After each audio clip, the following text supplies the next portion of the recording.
Jack the Ripper, the mysterious serial killer whose identity has long remained a mystery. That is. Until now. Yeah, DNA from a shawl recovered at the scene of one of his crimes has incredibly found a 100% match. Over a century passed with fear in the foggy streets of London. A shadow stalked the night, leaving horror in its wake, and the world only knew him as Jack the Ripper.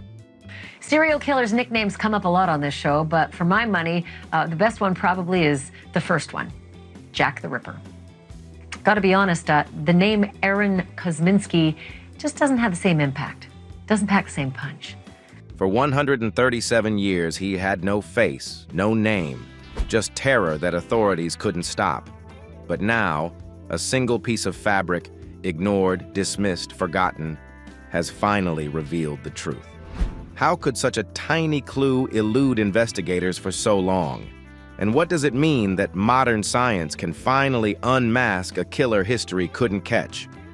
Using DNA analysis, 2 British scientists have not only uncovered his identity, but also exposed a chilling secret authorities tried to bury. Tonight, the case is no longer open. Tonight, history speaks, and it names him. Jack the Ripper exposed. Every great mystery has a single moment where everything shifts.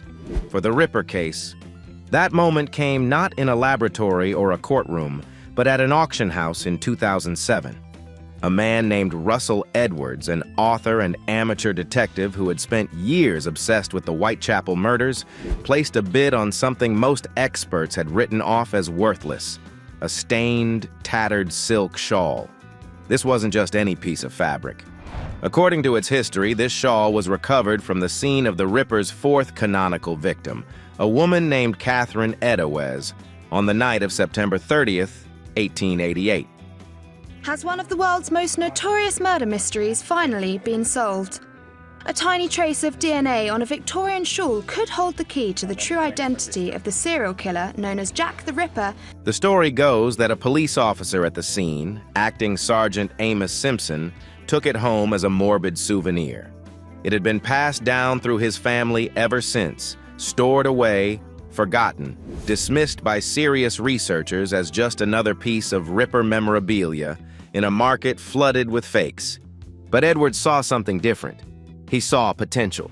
He saw the one thing that Victorian investigators could never have imagined. He saw DNA. You have to understand what Edwards was up against. This shawl was over 120 years old at the time he acquired it. It had been handled by countless people. It had been exposed to the elements, to dust, to time itself. The idea that any usable genetic material could survive on it seemed almost laughable. But Edwards wasn't laughing. He was hunting. He took his gamble to one of the most respected genetic researchers in the world, Dr. Jari Luolainen at Liverpool John Moores University. Dr. Luolainen specializes in extracting genetic information from ancient degraded samples, the kind of work that most scientists consider nearly impossible. The kind of work that requires patience measured in years and precision measured in molecules. The team began their analysis in a sterile laboratory environment, focusing on the visible stains that marked the fabric. What they were looking for was something called mitochondrial DNA, or mtDNA.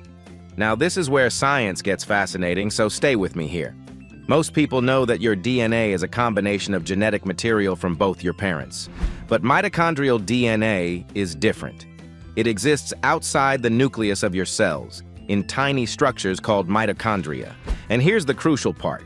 You inherit your mtDNA exclusively from your mother. She inherited it from her mother, and so on, stretching back through an unbroken female line for thousands of years. This DNA doesn't mix or recombine like regular DNA. It passes down virtually unchanged from generation to generation. Why does this matter? Because it means that if you can find a living descendant of someone's maternal line, their mtDNA should match, even after 137 years, even if the original sample is degraded beyond what anyone thought possible. The first test was straightforward, but essential. Was this shawl even real? Had it actually been at the crime scene? The team tracked down a living descendant of Catherine Edwards' sister. They took a DNA sample. They compared it to the genetic material extracted from the bloodstains on the shawl. It matched. The shawl was genuine. It had been present at the murder scene, soaked in the victim's blood on that terrible night in 1888. But the scientists found something else. Mixed in with Catherine Edow's blood were other biological traces, samples consistent with semen. This was the genetic signature of the perpetrator himself, left behind in his moment of violence. Now the hunt had a target. Edwards and the research team had a prime suspect in mind, a name that had appeared in the original police files, a name that senior investigators had whispered about for over a century. They tracked down a living female line descendant of this suspect's sister. They obtained a sample. They ran the comparison. The results came back positive, a match. After 137 years of mystery, speculation, and obsession, science pointed to one man, and his name was Aaron Kosminsky. The name is Aaron Kosminsky. He was a Polish immigrant Jew that came over to Whitechapel in 1881 with his brother, and he was 23 at the age of the murders. The ordinary evil, here's where most people expect a dramatic reveal. They expect to learn that Jack the Ripper was someone famous, a brilliant surgeon with a god complex, a deranged artist, a member of the royal family hiding a dark secret. The conspiracy theories have been endless. Queen Victoria's own grandson, Prince Albert Victor, has been accused. Freemasons orchestrating elaborate cover-ups, mad doctors, and aristocratic perverts. But the truth is far more unsettling in its ordinariness. Aaron Kosminsky was nobody special. He was a 23-year-old Polish-Jewish immigrant who worked as a hairdresser in the heart of Whitechapel. He wasn't a phantom. He wasn't a genius. He was a deeply disturbed young man who lived and worked in the exact neighborhood where the murders occurred. And the police knew exactly who he was. Kosminsky had fled Poland, then part of the Russian Empire, to escape the brutal pogroms that targeted Jewish communities. He arrived in London with his family in the early 1880s and settled in the East End. By all contemporary accounts, he was mentally unwell. Modern psychiatric experts who have reviewed the historical records believe he suffered from paranoid schizophrenia. He experienced auditory hallucinations, he had violent outbursts, and according to the police officers who investigated him, he harbored a profound and dangerous hatred of women. This isn't speculation. This isn't modern profiling applied retroactively. This is what the actual investigators believed at the time. While the newspapers whipped the public into a frenzy over theatrical letters and theories about educated killers, the senior officers on the case were quietly building their own list of suspects. And Aaron Kosminsky's name sat at the very top. Chief Constable Melville MacNaughton wrote an internal memorandum in 1894 that explicitly named Kosminsky as a primary suspect. He described him as having a great hatred of women and strong homicidal tendencies. But the most damning evidence comes from someone even closer to the investigation. Chief Inspector Donald Swanson was the man who oversaw the entire Ripper investigation. He coordinated every lead, every interview, every piece of evidence. He was there, on the ground, every single day. Years after he retired, Swanson obtained a copy of his superior's memoirs about the case. And in the margins of that book, in his own handwriting, Swanson scribbled a private note that would remain hidden for decades. He wrote that the perpetrator was Kosminsky, that Kosminsky had been sent to an asylum, that he had died there. Think about what this means. The officer in charge of the most infamous murder investigation in British history privately confirmed the killer's identity. He wrote it down. And then that confirmation was buried in the pages of a book that wouldn't be discovered until long after everyone involved was dead. The circumstantial evidence is overwhelming. Kosminsky lived in the immediate vicinity of all the murder locations. He was known to be violent and mentally unstable. He matched the general descriptions provided by the few witnesses who claimed to have seen the Ripper. And then there's the timeline. In 1891, Kosminsky's family finally had him committed to Colney Hatch Lunatic Asylum. He would remain institutionalized for the rest of his life, eventually dying in 1919. And when did the Jack the Ripper murders stop? They stopped in 1891, the moment Aaron Kosminsky was removed from the streets of Whitechapel. The DNA evidence, the police testimony, the geographic profile, the psychiatric history, the timeline, every single thread leads to the same man. 1888, the year Whitechapel died. But to truly understand this case, you cannot focus solely on the killer. You have to understand the world that created him, the London that bred him, the nightmare that was Whitechapel in 1888. Forget everything you think you know about Victorian England. Forget the elegant carriages and the refined gentlemen in top hats. That London existed, certainly, but it existed in the West End, where the wealthy lived in grand houses and attended glittering balls. The East End was something else entirely. The East End was hell on earth. Whitechapel in 1888 was one of the most densely populated, desperately poor, and hopelessly diseased places in the entire world. Over 900,000 people were crammed into a few square miles of narrow streets, dark alleys, and crumbling tenements. We're talking about population densities that would make modern slums look spacious. Over 1,000 people per acre in some areas. The air itself was poisonous. London's famous fog wasn't a romantic mist. It was a thick, yellow, choking smog created by the smoke from thousands of coal fires mixing with the damp air from the Thames. They called it pea soup fog, and on bad nights it was so dense you literally could not see your own hand in front of your face. Street lamps were useless. The darkness was absolute. For a predator, it was perfect cover. There was no social safety net, no welfare, no unemployment insurance. If you couldn't pay for a bed, you slept in the streets. And sleeping in the streets in Whitechapel often meant you didn't wake up. The center of this misery was the common lodging house, known as a doss house.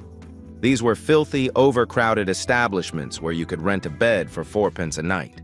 If you couldn't afford 4p, you could rent a coffin, which was exactly what it sounds like. A coffin-shaped wooden box where you could sleep in a slightly more protected position. If you couldn't afford even that, some places offered a rope strung across the room that you could lean on and sleep standing up. This is what survival looked like in Whitechapel. This is what the Ripper's victims faced every single day of their lives. The 5 women who are generally accepted as the Ripper's canonical victims were not glamorous figures. They were not young. They were not beautiful by the standards of their time. Mary Ann Nichols was 43.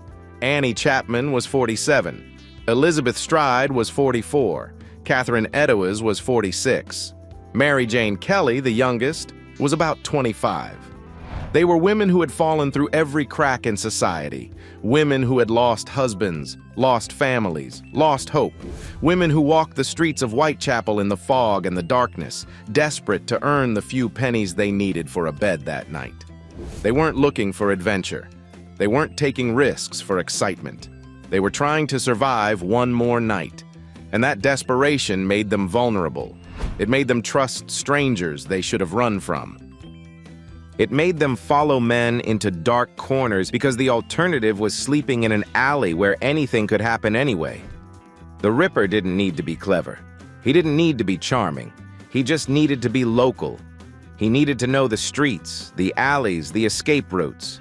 He needed to find women desperate enough to take a chance. And in Whitechapel in 1888, those women were everywhere. Fear in the fog. With the city screaming for answers and the newspapers publishing increasingly hysterical headlines, the London Metropolitan Police launched one of the largest manhunts in British history. They flooded Whitechapel with officers. They conducted over 2,000 interviews. They detained and questioned at least 80 men. They followed every lead, no matter how ridiculous. So why did they fail to catch him? Why did Aaron Kosminsky continue to walk free until his family finally had him committed? The answer lies in the impossible circumstances the police faced. They weren't just fighting a killer. They were fighting the limitations of their entire era. There was no such thing as forensic science in 1888. The concept barely existed. When a body was discovered, there was no crime scene tape, No careful documentation, no evidence collection protocols. Crowds would rush in. Reporters would trample through. The scene would be contaminated within minutes of discovery. The police had no fingerprinting technology. That wouldn't be developed until the 1890s. They had no way to analyze blood types. They had no understanding of trace evidence. All they could rely on were witness descriptions, and those descriptions were almost useless. Different witnesses described the Ripper as tall and short, shabby and respectable, young and middle-aged. In the fog and the darkness of Whitechapel, no one could agree on what they had seen. Here's the truly maddening part.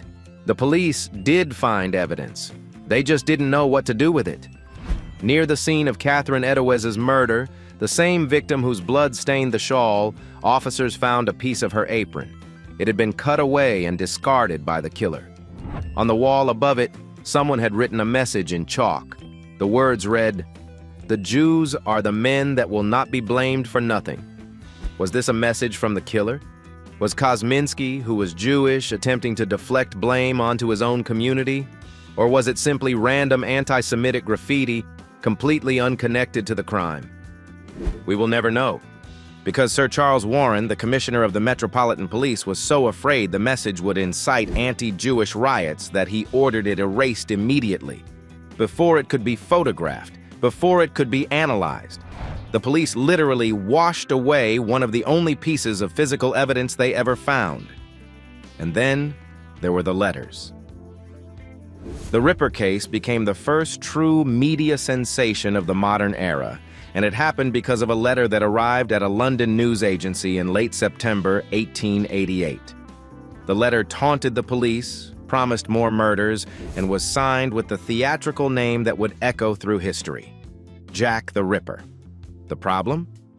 Almost every serious researcher now believes that letter was a fake, most likely written by a journalist at a London newspaper to sell more copies, but it worked.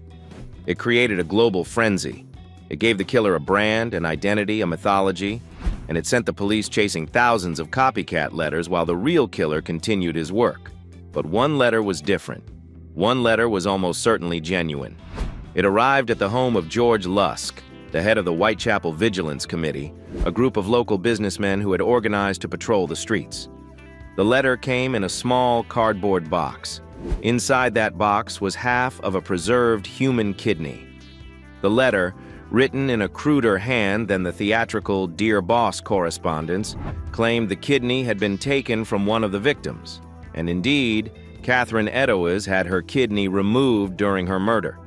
The kidney was examined by a physician at the time who confirmed it was human and showed signs of Bright's disease, a kidney condition.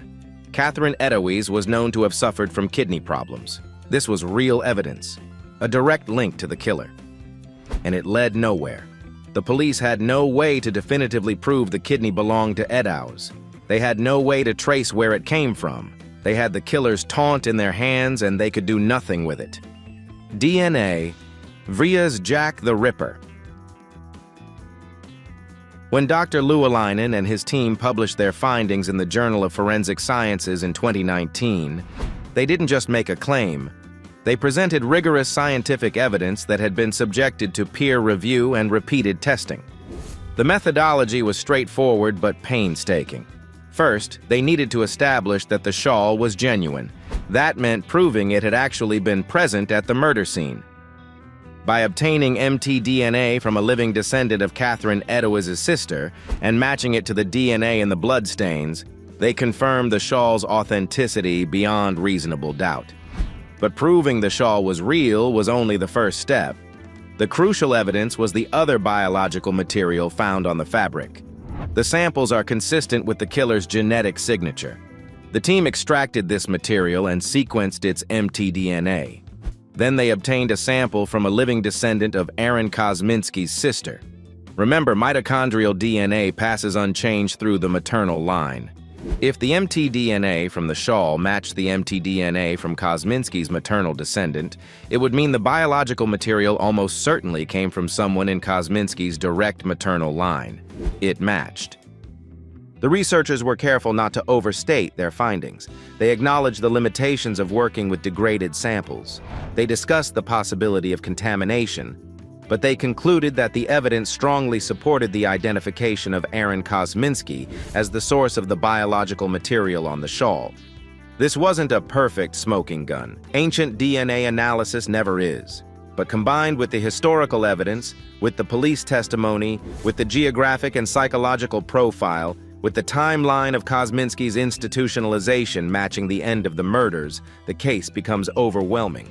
Of course, not everyone agrees. Science progresses through debate, and the Ripper case has generated more debate than almost any other historical mystery. Critics have raised legitimate concerns. The shawl changed hands many times before it ever reached a laboratory. How can we be certain the DNA wasn't deposited by someone else along the way? The sample was degraded. Could there have been errors in the analysis? These are fair questions, but they don't invalidate the findings. They simply acknowledge the inherent limitations of historical forensic analysis. No cold case from 1888 will ever be solved with the same certainty as a modern crime with fresh evidence. What we have is the best answer we are likely to ever get, and that answer points to Aaron Kosminsky. Law vs. lunacy.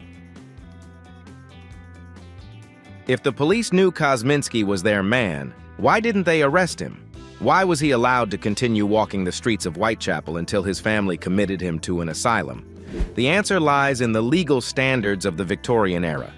Knowing someone was guilty and proving it in court were two entirely different things. The police had suspicion. They had circumstantial evidence. They had witnesses who had seen a man matching Kosminsky's description in the vicinity of the crimes, but they had nothing that would stand up in court. One witness reportedly identified Kosminsky in a lineup, but refused to testify against a fellow Jew. Without that testimony, without forensic evidence, without a confession, the police had no case. They could watch him. They could follow him. They could wait for him to make a mistake. But they couldn't arrest him. And then, before any of that mattered, Kosminsky's mental condition deteriorated to the point where his family sought to have him institutionalized. He was committed in 1891. The murders stopped. For the police, the case was effectively closed, even if it could never be officially solved. There's a bitter irony in all of this. The Ripper was never caught because of brilliant deduction or tireless police work. He was stopped because his own madness consumed him. The same mental illness that drove him to murder eventually made it impossible for him to function in society. His family did what the police could not. And then the legend took over. In the absence of an official solution, the case became a canvas for every conspiracy theory, every wild speculation, every romanticized notion of the brilliant criminal mastermind. Jack the Ripper became a phantom precisely because the real answer was so unsatisfying. A mentally ill immigrant hairdresser doesn't sell books. A secret society of aristocratic murderers does. The fog that hid Jack the Ripper has finally lifted, but the questions it leaves behind are far from settled. How many of history's monsters have walked in plain sight, hiding behind the limits of their time? And how many truths are still waiting for science to uncover, buried in shadows or dismissed as impossible?